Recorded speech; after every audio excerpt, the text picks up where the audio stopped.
அனைவருக்கும் வணக்கம் ஃப்ரெண்ட்ஸ். இன்றைக்கி நம்ம ஷிரடி ஸ்ரீ சாயி சரித்திரத்தினுடைய 26வது அத்தியாயம் பார்க்கலாம். இதுக்கு முன்னாடி ஒவ்வொரு வியாழக்கிழமையும் ஒவ்வொரு அத்தியாயமாக 25 அத்தியாயம் முடிச்சிட்டோம். இந்த வாரம் 26வது அத்தியாயம்.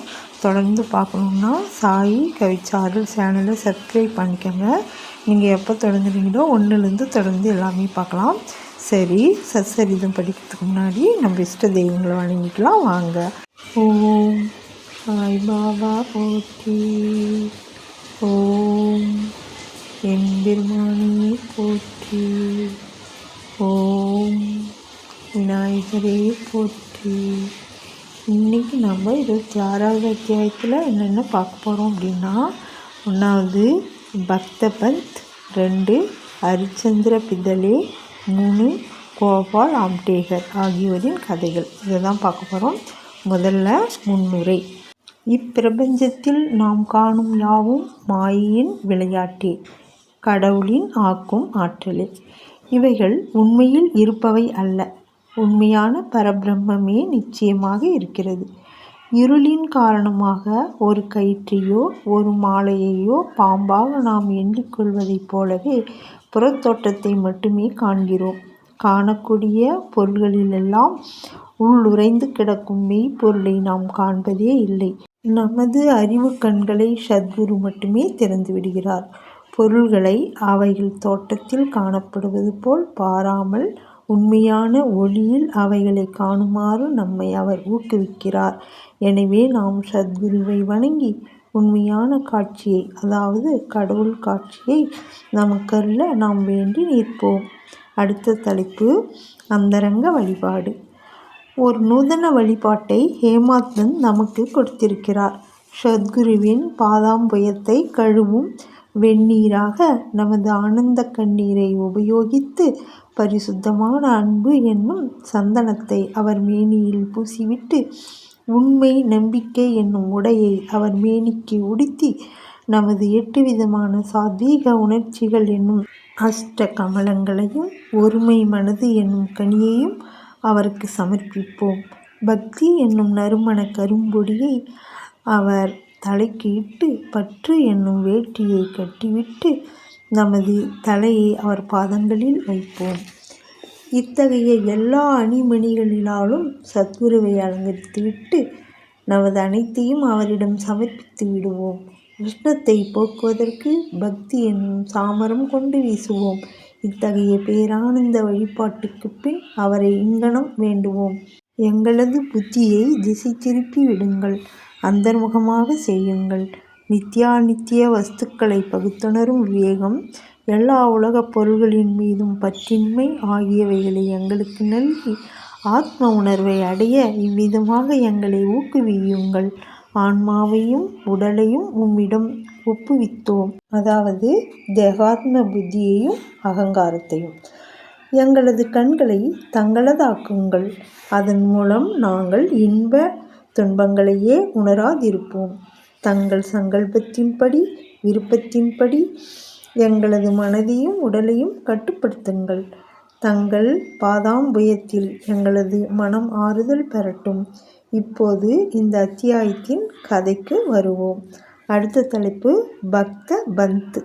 சத்குருவின் மற்றொரு பக்தரான பந்த் என்பவர் ஷீரடிக்கு வரும் நல்ல அதிர்ஷ்டம் பெற நேர்ந்தது. அவருக்கு ஷீரடிக்கு செல்லும் எண்ணம் இல்லை. ஆயின் மனிதன் ஒரு மாதிரி எண்ணுகிறான், கடவுள் வேறொரு விதமாக செயல்படுத்துகிறார். அவர் ரயில் வண்டியில் பிரயாணம் செய்து கொண்டிருக்கும் போது ஷீரடிக்கு போய் கொண்டிருந்த தனது பல நண்பர்களையும் உறவினர்களையும் காண நேர்ந்தது.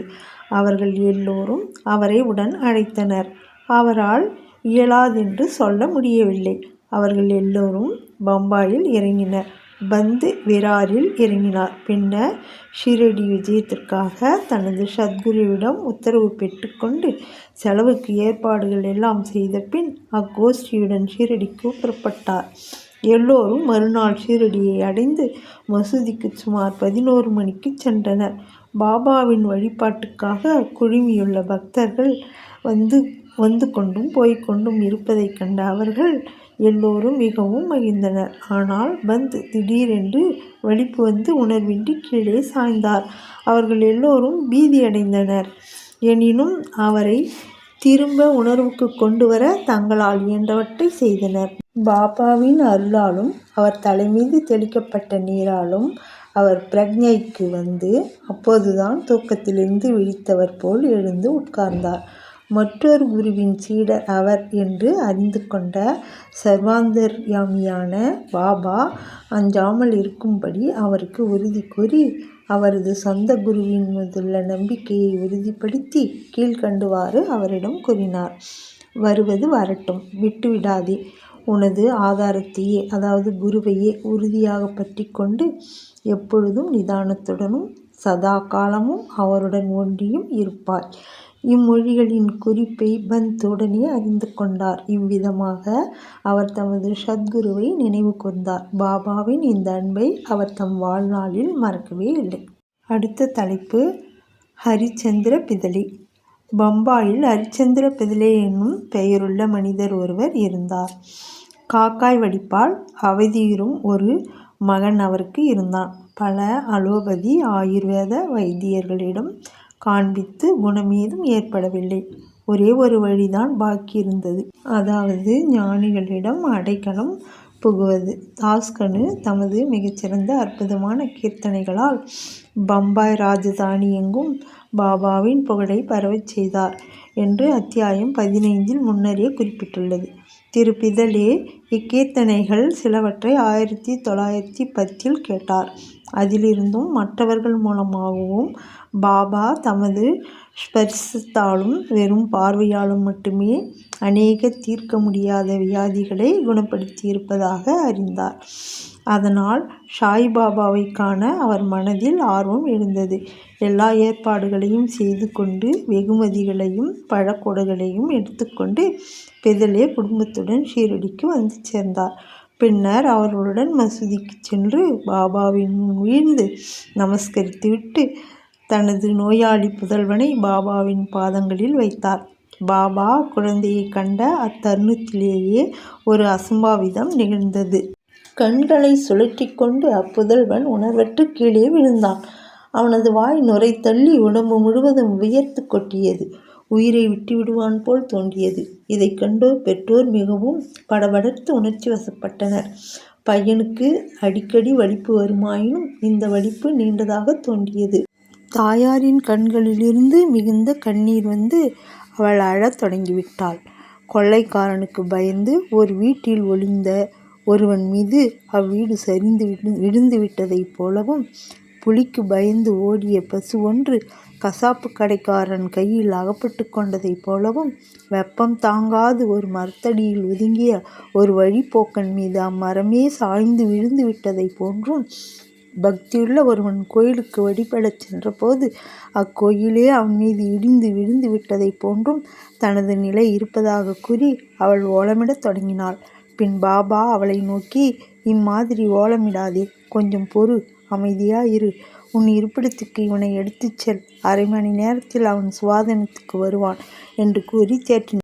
பாபா கூறியபடி அவர்கள் செய்தனர். பாபாவின் மொழிகள் உண்மையானதை கண்டனர். வாடாவுக்கு எடுத்துச் செல்லப்பட்டவுடனே பையன் குணமடைந்தான். பிதலேயின் குடும்பத்தவர் அனைவரும் மிகவும் ஆச்சரியம் அடைந்தனர். அவர்கள் ஐயம் அழிந்தது. பின் பிதலே தன் மனைவியுடன் பாபாவை காண வந்தார்.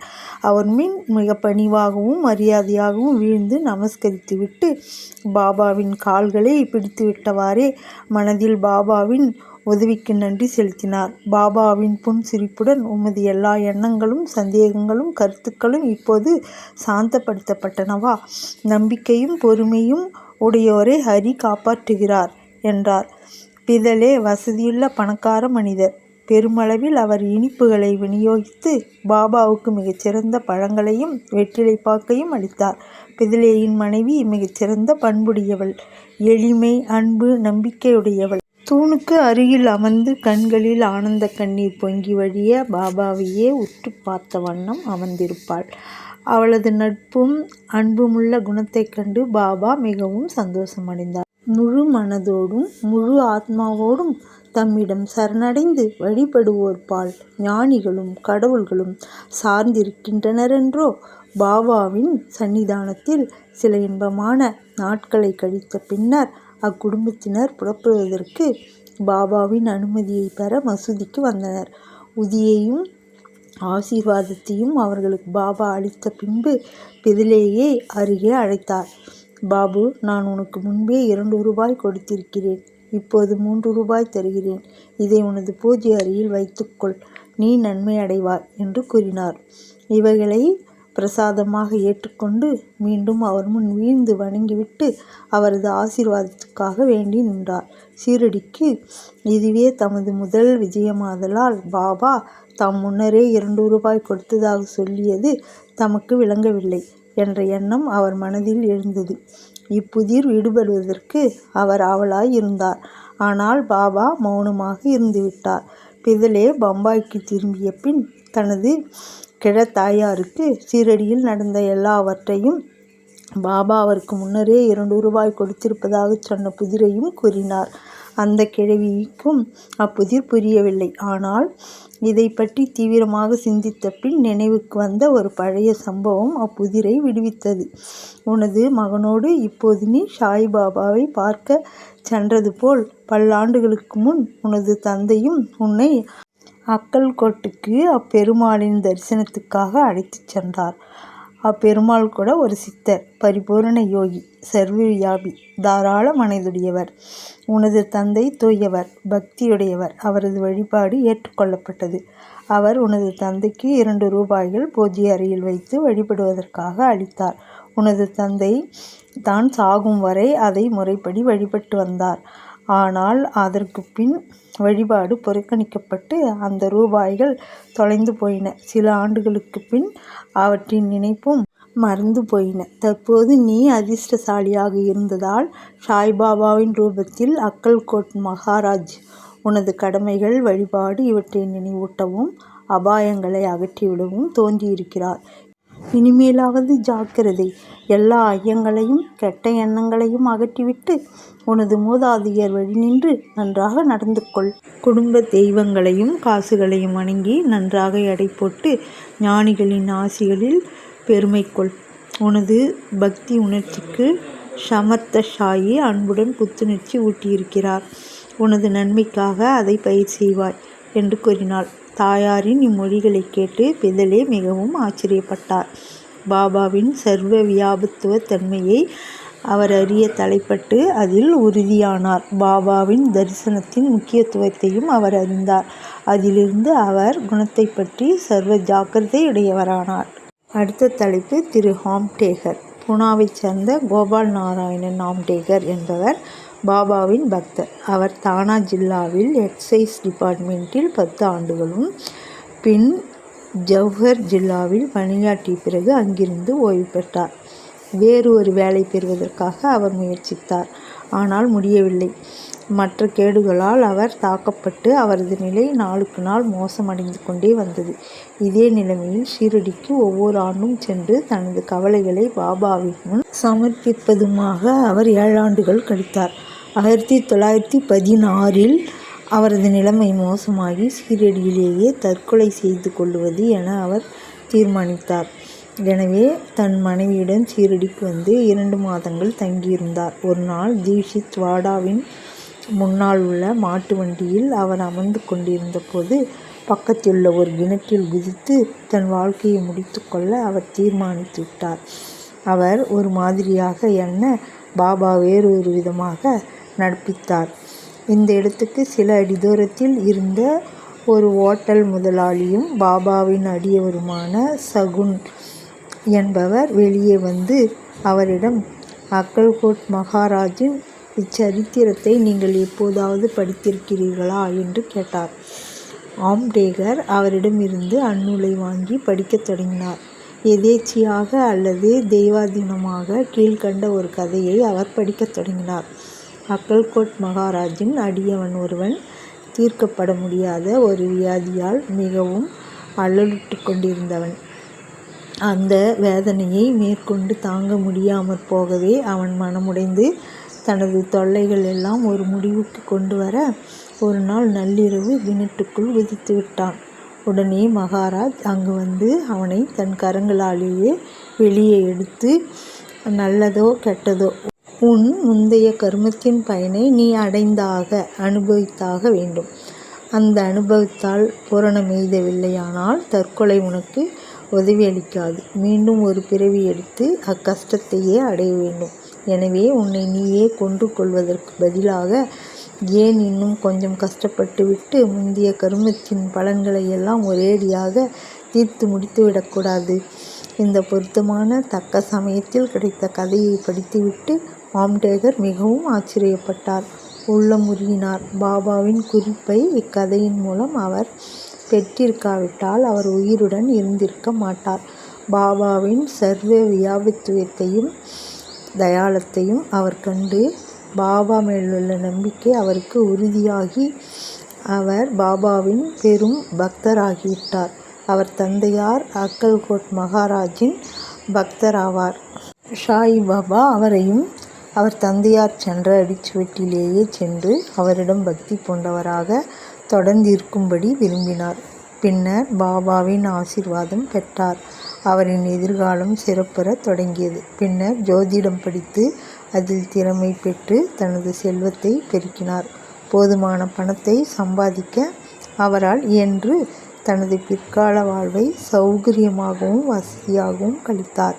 ஸ்ரீ சாயியை பணிக. அனைவருக்கும் சாந்தி நிலவட்டும். சாயி பக்தர்கள் அனைவருக்கும் நன்றி.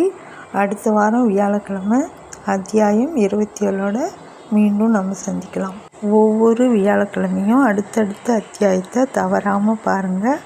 உங்கள் ஃப்ரெண்ட்ஸ் யாராவது சாயி பக்தர்கள் இருந்தால் அவர்களுக்கும் ஷேர் பண்ணி விடுங்க.